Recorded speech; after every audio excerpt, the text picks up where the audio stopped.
Akbar, Allahu Akbar, walillahil hamd. Alhamdulillah alladzi syarrafa yawmal adha bit-takbir wa khassahu bit-taqwa wat-ta'bir wa ja'ala fihi al-qurbana dalilan 'ala al-ikhlas wat-tafkir.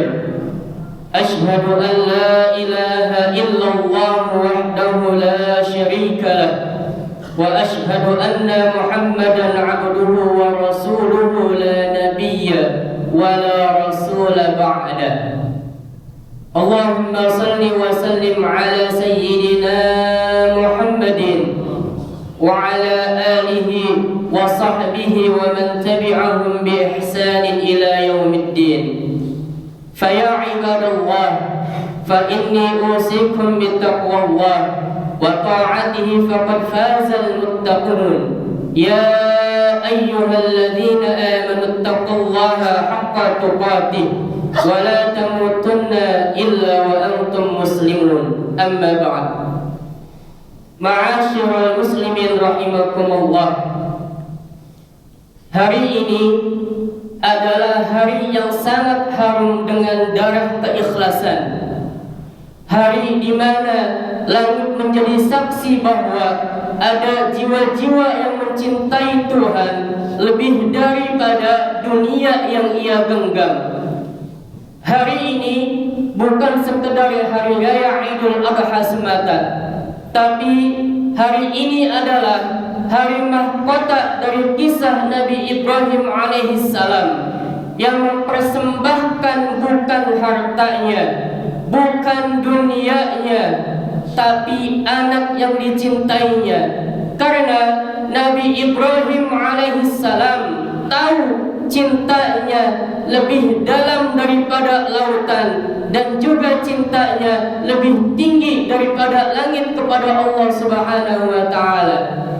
Maka ma'asyiral muslimin rahimakumullah, pada khutbah Idul Adha kali ini khatib akan menyampaikan bagaimana kurban dalam esensi tauhid, fikih dan juga tasawuf. Karena tiga-tiganya adalah satu hal yang sangat berkesinambungan. Pertama adalah tauhid. Tauhid bukan hanya ucapan la ilaha illallah semata, tapi tauhid di dalamnya adalah meninggalkan segala sesuatu yang bisa menghalangi cinta kita kepada Allah Subhanahu wa taala. Maka ketika seseorang masih mencintai dunia, masih mencintai jabatan, bahkan seseorang mencintai anaknya sekalipun, jika itu menghalangi cintanya kepada Allah Subhanahu wa taala, maka harus digugurkan. Sebab Allah Subhanahu wa taala berfirman, "Qul in kana aba'ukum wa abna'ukum." Katakanlah, jika bapak-bapak kalian dan anak-anak kalian. Kemudian Allah melanjutkan dengan kalimat ahabba ilaikum minallahi wa rasulih, lebih kalian cintai daripada Allah dan Rasulnya. Maka kata Allah di kalimat selanjutnya fatarabbasu, maka tunggulah azab dari Allah Subhanahu wa taala. Maka ma'asyiral muslimin rahimakumullah, jika kita lihat apa yang dikatakan oleh Al-Imam Al-Ghazali dalam kitab Ihya Ulumuddin, beliau mengatakan haqiqatut tauhid an la yabqa fil qalbi siwallah wa ma siwahu zillun zail. Hakikat daripada sebuah ketauhidan adalah mengkosongkan apa yang ada di dalam hati selain daripada Allah Subhanahu wa taala. Karena apa? Selain daripada Allah Subhanahu wa taala adalah bayang-bayang semata. Maka kurban mengajarkan kepada kita bahwa kurban yang kita lakukan hanya untuk Allah semata, karena kita mengharapkan ridha dari Allah Subhanahu wa taala, mengharapkan cinta dan tulus kasih sayang daripada Allah Subhanahu wa taala. Kedua adalah fikih. Fikih yang kemudian menyalurkan cinta kepada Allah Subhanahu wa taala dengan cara yang benar. Syariat mengajarkan kita untuk mencintai Allah Subhanahu wa taala dengan cara yang benar. Fikihlah yang mengajarkan seseorang, yang menuntun seseorang, membimbing seseorang agar cinta tidak liar. Maka kemudian dalam fikih, dalam konteks kurban, hukum kurban adalah sunnah kifayah muakkadah menurut jumhur para ulama. Bahkan ada yang mewajibkan, yaitu mazhab Imam Abu Hanifah. Al-Imam An-Nawawi dalam kitab Majmu'nya mengatakan bahwa penyembelihan hewan kurban harus dilakukan dengan cara-cara yang sesuai dengan tuntunan syariat Islam, dilakukan dengan waktu tertentu, dengan syarat-syarat tertentu, dan niatnya adalah cinta tulus mendekatkan diri kepada Allah Subhanahu wa taala. Ma'asyiral muslimin rahimakumullah, maka kita harus tahu kurban terbagi menjadi dua. Ada kurban wajib dan ada kurban sunnah. Kurban wajib contohnya adalah kurban nazar. Konsekuensi dari kurban nazar adalah dagingnya tidak boleh dimakan oleh orang yang berkurban. Ada kurban sunnah. Kurban sunnah terbagi menjadi dua. Ada kurban sunnah untuk orang yang masih hidup dan ada kurban sunnah untuk orang yang sudah meninggal dunia. Kurban untuk orang yang masih hidup terbagi menjadi dua. Ada kurban sunnah untuk diri sendiri dan ada kurban sunnah untuk orang yang masih hidup dalam kalangan orang lain. Kurban sunnah untuk orang yang masih hidup diri sendiri, maka dagingnya boleh dimakan. Kurban untuk orang lain yang masih hidup, dagingnya boleh dimakan jika orang yang ingin kita kurbankan memberikan izin kepada kita. Ada kurban sunnah untuk orang yang telah meninggal dunia. Kurban sunnah untuk orang yang telah meninggal dunia terbagi menjadi dua. Ada yang dengan wasiat dan ada yang tanpa wasiat. Kurban sunnah untuk orang yang meninggal dunia dengan wasiat, maka dagingnya boleh dimakan untuk orang yang mengorbankan. Tetapi jika orang berkurban untuk orang yang telah meninggal dunia tanpa wasiat, maka dagingnya tidak boleh dimakan oleh orang yang berkurban. Maka terjadi praktek mubadalah dalam fikih, pertukaran antara si A dan si B yang berkurban. Jika seseorang tetap ingin memakan daging kurban untuk mereka yang berkurban untuk orang yang telah meninggal dunia tanpa wasiat, maka daging punya si A ditukar ke si B dan daging punya si B ditukar ke si A. Maka inilah syariat agama Islam dalam fikih yang kemudian menuntun kita untuk menjalankan kurban dengan syariat Islam. Dan kurban tidak boleh dibagikan kepada orang-orang non-muslim, sebab al-udhiyatu diyafatullah lil mu'minin. Kurban adalah jamuan Allah untuk orang-orang yang beriman. Maka ma'asyiral muslimin rahimakumullah, coba kita lihat apa yang dikatakan oleh Al-Imam Al-Ghazali di dalam kitab Ihya Ulumuddin-nya. Beliau mengatakan, man lam yaduk ta'mal fikhi fi mahabbatillah, barang siapa yang dia tidak mau merasakan fikih dalam mencintai Allah Subhanahu wa taala, fala ta'mal ilmi, maka ilmunya tidak ada rasa. Sebab cinta tanpa aturan hanya akan menjadi bencana, sedangkan aturan tanpa cinta maka hanya menyebabkan beban semata. Maka dalam fikih ini mengajarkan bahwa segala sesuatu amal yang kita lakukan harus sesuai dengan tuntunan syariat agama Islam. Ma'asyiral muslimin rahimakumullah, yang ketiga adalah tasawuf. Tasawuf adalah roh ibadah. Kurban mengajarkan kepada kita bahwa pemotongan hewan kurban hanyalah sebatas lahiriah saja. Yang sesungguhnya adalah memotong apa yang ada di dalam diri kita daripada kesombongan kita, sifat dengki kita, sifat riya kita, sifat keakuan yang ada di dalam diri kita. Itulah yang sesungguhnya dilaksanakan dalam kurban dan hakikat daripada kurban. Maka dalam hal ini Imam Ibnu Athaillah As-Sakandari mengatakan dalam kitab Hikamiyah, kata beliau, al-adhahi suwarun, kurban hanyalah bentuk saja, wal qurbu qalbun, yang mendekatkan adalah hati seseorang kepada Allah Subhanahu wa taala. Wal muradu an tuhda ilaihi ruhuka, yang Allah terima bukan dagingmu, yang Allah terima bukan kurbanmu, tapi yang Allah terima adalah ruhmu, jiwamu. Wala lahmu syatika, bukan daging kurban kambingmu yang kau sembelih pada hari raya Idul Adha.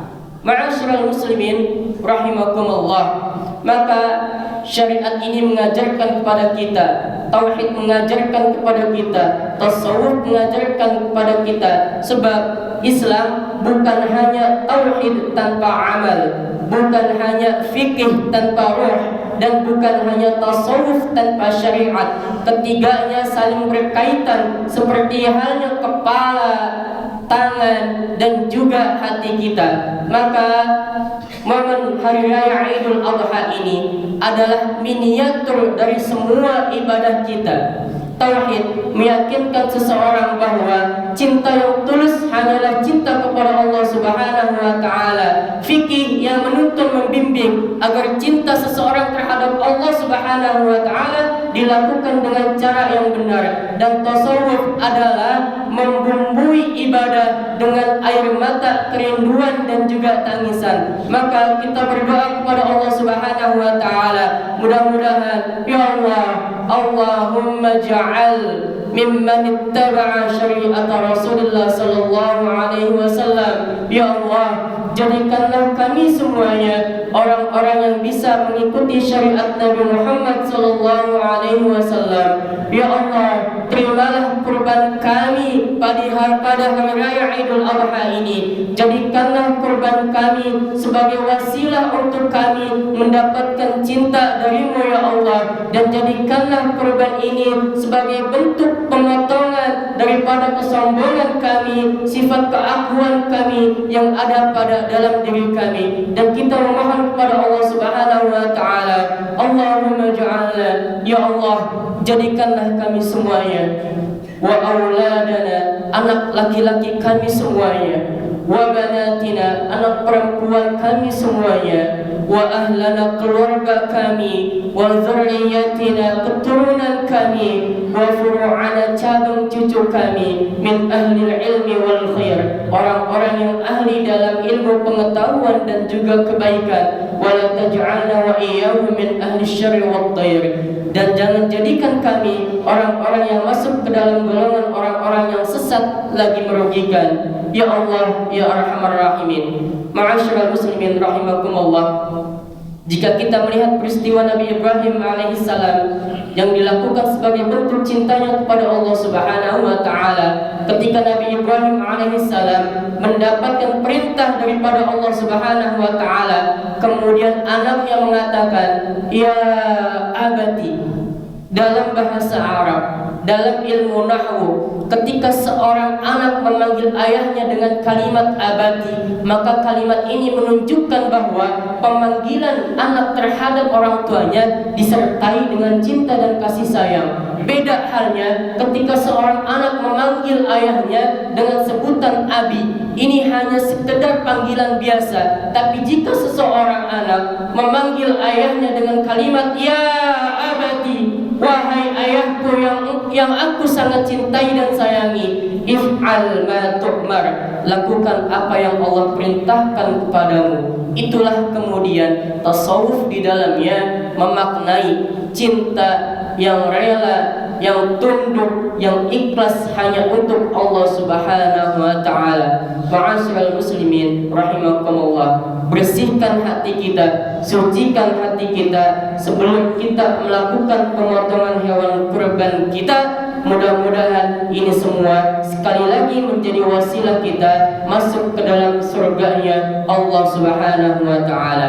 Ma'asyiral muslimin rahimakumullah, inilah khutbah pada Idul Adha yang dapat khatib sampaikan. Mudah-mudahan apa yang disampaikan bermanfaat untuk kita semua dan bisa kita praktekkan dalam kehidupan kita sehari-hari, bahwa ternyata cinta kepada Allah Subhanahu wa taala adalah cinta tertinggi yang dapat mengantarkan seorang hamba mendapatkan keridhaan, kecintaan daripada Allah Subhanahu wa taala dan dikumpulkan di surganya Allah Subhanahu wa taala. Barakallahu li wa lakum fil Qur'anil azim wa nafa'ani wa iyyakum bima fihi minal ayati wa dzikril hakim wa taqabbalallahu minna wa minkum tilawatahu innahu huwal ghafurur rahim.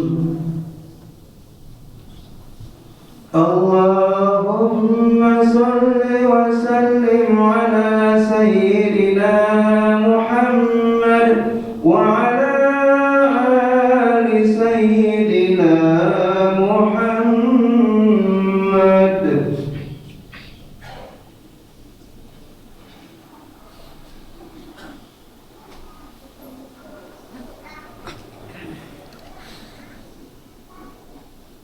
Allahu akbar, Allahu akbar, Allahu akbar, Allahu akbar, Allahu akbar, Allahu akbar, Allahu akbar, walillahil hamd. Alhamdulillah alladzi ja'ala al-udhiyyata syari'atal Islam. Wassalatu wassalamu ala sayyidina خير الأنام وعلى آله وصحبه وتابعه إلى يوم الزحام. أما بعد فيا عباد الرحمن فإني أوصيكم بتقوى الله المنان. يا أيها الذين آمنوا اتقوا الله حق تقاته ولا تموتن إلا وأنتم مسلمون. وقال النبي صلى الله عليه وسلم من وجد ساعة فلم يضاحي فلا يقربن مصلانا. واعلموا أن الله تعالى أمركم بأمر بدأ فيه بنفسه وسنى بملائكة المسبحة بقدسه وقال تعالى ولم يزل قائلا عليما إن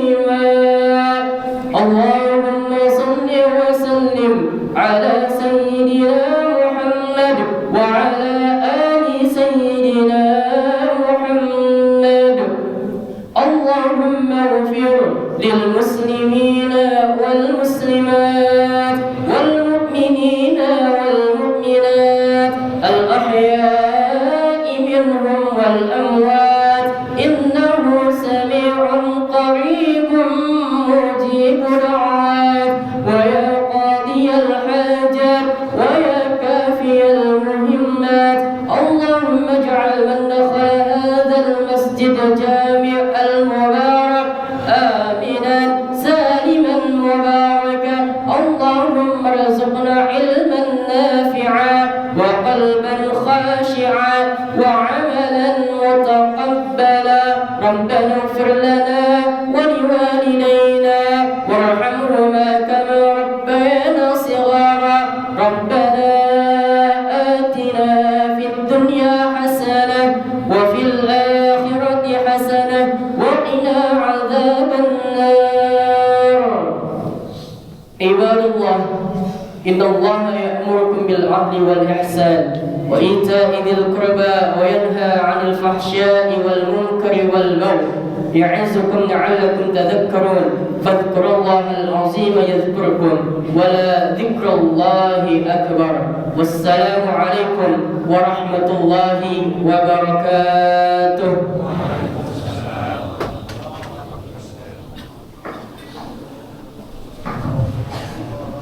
Assalamualaikum warahmatullahi wabarakatuh. Para jamaah sekalian, bahwa kami pastikan